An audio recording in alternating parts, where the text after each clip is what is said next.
नमस्कार। आज हाम्रो यात्रा पुल्चोकदेखि करिब 19 किलोमिटर पर चितवनको अर्को नयाँ पर्यटकीय गन्तव्य स्थल अम्ब्रेला स्टेटमा हामी लाग्दैछौँ। यहाँबाट 19 किलोमिटर भनिसकेपछि हामी बाइकमा यात्रा गर्दाखेरि लगभग 40 मिनटको अन्दाजमा 35देखि 40 मिनटको अन्दाजमा हामी त्यहाँ पुग्नेछौँ र चितवनको नयाँ गन्तव्य स्थल अम्ब्रेला स्टेटको अवलोकन गरी त्यहाँ भएको मनोरञ्जन र के कस्ता छन् भन्ने कुरा जानकारी लिन हामी त्यसतर्फ लाग्दैछौँ। आउनुहोस् लागौँ।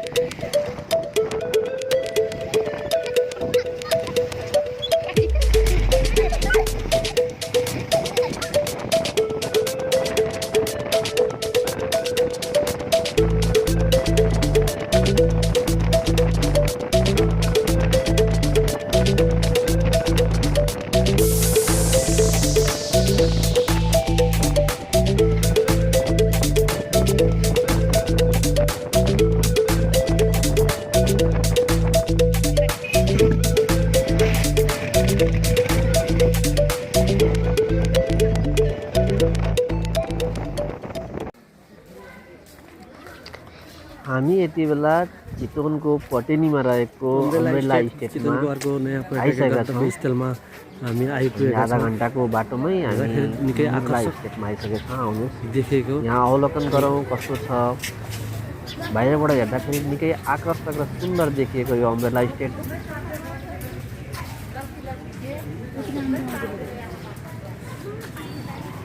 चितवनमा लगभग 3 करोडभन्दा बढी लगानीमा भरतपुरबाट नजिकै रहेको हो। भरतपुरबाट जम्मा 19 किलोमिटरको दूरीमा रहेको यो अम्ब्रेला स्टेट अहिले यतिखेर पर्यटक गन्तव्यको नयाँ स्थान बनेको छ। 420 भन्दा बढी कलरफुल अम्ब्रेला 420 भन्दा बढी अम्ब्रेला र राष्ट्रिय दायाँ बायाँ राष्ट्रिय झन्डा राखेर बनाइएको यो सुन्दर दृश्य हामीले यहाँ देख्न सक्छौँ। ल हेर्नुहोस्, यहाँ फोटो खिच्ने कार्यक्रमहरू पनि भइरहेको छ। हेर्दा आकर्षक लाग्ने बच्चा बच्चीको लागि पनि मनोरञ्जन स्थलहरू र साइडमा रहेका घरहरूमा पनि खाना लगायत खाजाकुरो पनि व्यवस्था भएको मैले देखेँ। यति राम्रो। ल हेर्नुहोस्, कलरफुल हरेक खाताहरू अम्ब्रेलाहरू कलरफुल, कति छुट्टै अनुभूति भएको छ अहिले यहाँ आउँदाखेरि। हजुरहरू पनि समय मिल्यो भने र समय मिलाएर भए पनि नारायणघाट पुल्चोकदेखि जम्मा तकरिबन आधा घन्टाकै बाटो भन्नुपर्छ मा नजिकै रहेको अम्ब्रेला स्टेटमा आएर अवलोकन गर्नुहोस्।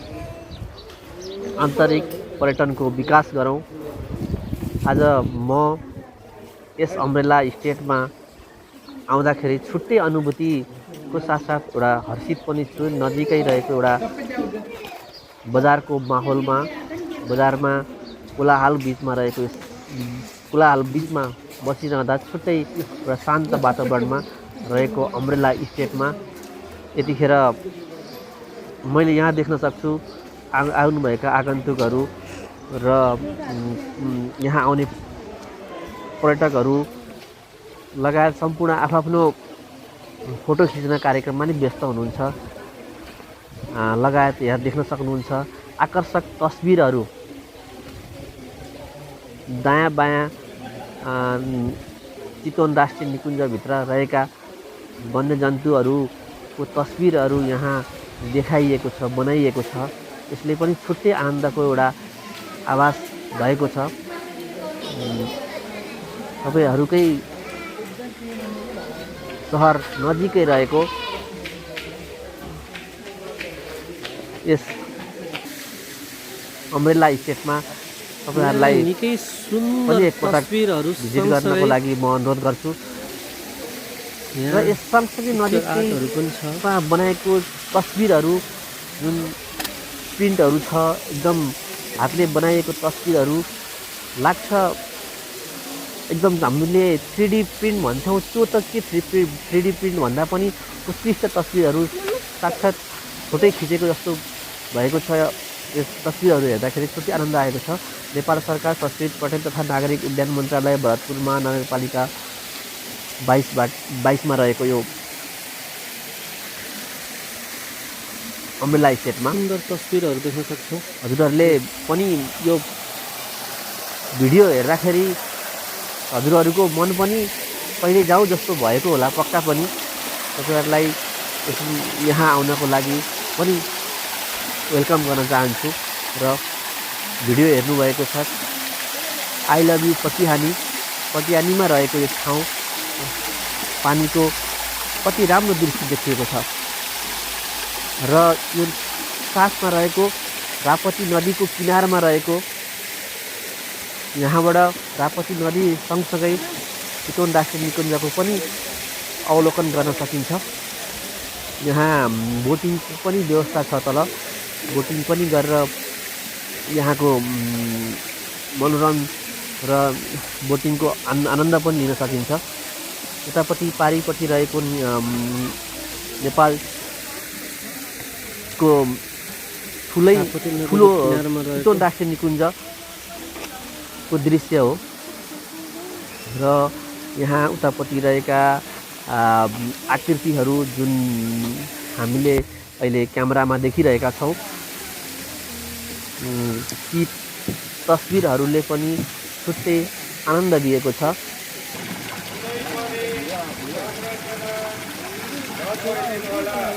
तपाईँहरूलाई पनि यस पटेनीमा रहेको अम्ब्रेला पार्कमा भिजिट गरेर आफ्नो परिवारलाई पनि लिएर आएर त्यस्तै अनुभूति गर्न सक्नुहुनेछ। तपाईँहरू आउनुहोस्, आन्तरिक पर्यटकको विकास गरौँ र त्यो रमाइलो ठाउँमा आएर हामी घुमघाम गर्न सक्छौँ। समय निकालेर आउनुहोला। तपाईँहरूलाई यो भिडियो कस्तो लाग्यो प्लिज कमेन्ट र सेयर गर्न नबिर्सिनुहोला र